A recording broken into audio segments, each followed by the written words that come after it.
देश में citizenship amendment act 2019 लागू हो चुका है। सरकार इसके लिए अधिसूचना जारी कर चुकी है। वैसे तो भारत में पैदा हुए सभी लोग भारतीय नागरिक होते हैं। वो लोग भी भारतीय नागरिक हैं जिनके पेरेंट्स भारत में ही पैदा हुए और यहाँ के बाशिंदे हैं, जिनका घर यहीं पर है। लेकिन हर भारतीय नागरिक के पास हमेशा कुछ ऐसे दस्तावेज भी होने चाहिए जो मुकम्मल तौर पर ये बताता है कि वो भारत के नागरिक हैं, ताकि आप हमेशा हर तरह कानूनी अड़चनों से भी बचे रहें। आमतौर पर जो भी भारत में पैदा होता है या यहाँ का निवासी है तो उनके पास ये सारे दस्तावेज होंगे ही होंगे। आधार कार्ड, पैन कार्ड और पासपोर्ट जैसे दस्तावेजों की तो हमें आमतौर पर ज़रूरत पड़ती रहती है। हम ये भी देखते हैं कि संविधान में नागरिकता को किस तरह परिभाषित किया गया है। दरअसल संविधान में विभिन्न अनुच्छेदों के जरिए नागरिकता को परिभाषित किया गया है। इन अनुच्छेदों में वक्त वक्त पर संशोधन भी किए जाते हैं। संविधान का अनुच्छेद 5 से लेकर 11 तक नागरिकता को परिभाषित करता है।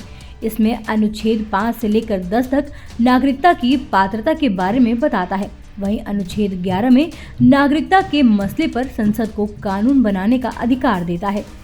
नागरिकता को लेकर 1955 में सिटीजनशिप एक्ट पास हुआ था। एक्ट में अब तक 4 बार 1946, 2003, 2005 और 2015 में संशोधन हो चुके हैं।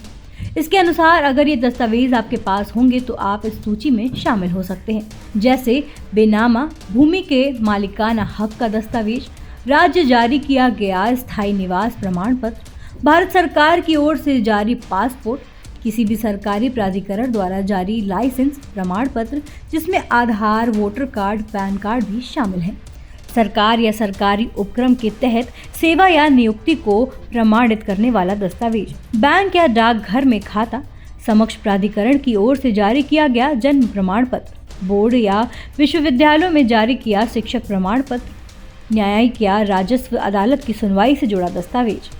इसमें कुछ सर्टिफिकेट्स और पहचान पत्र तो आपके पास होना बहुत ज़रूरी है, जो हर जगह ये साबित कर सके कि आप इसी देश के नागरिक हैं।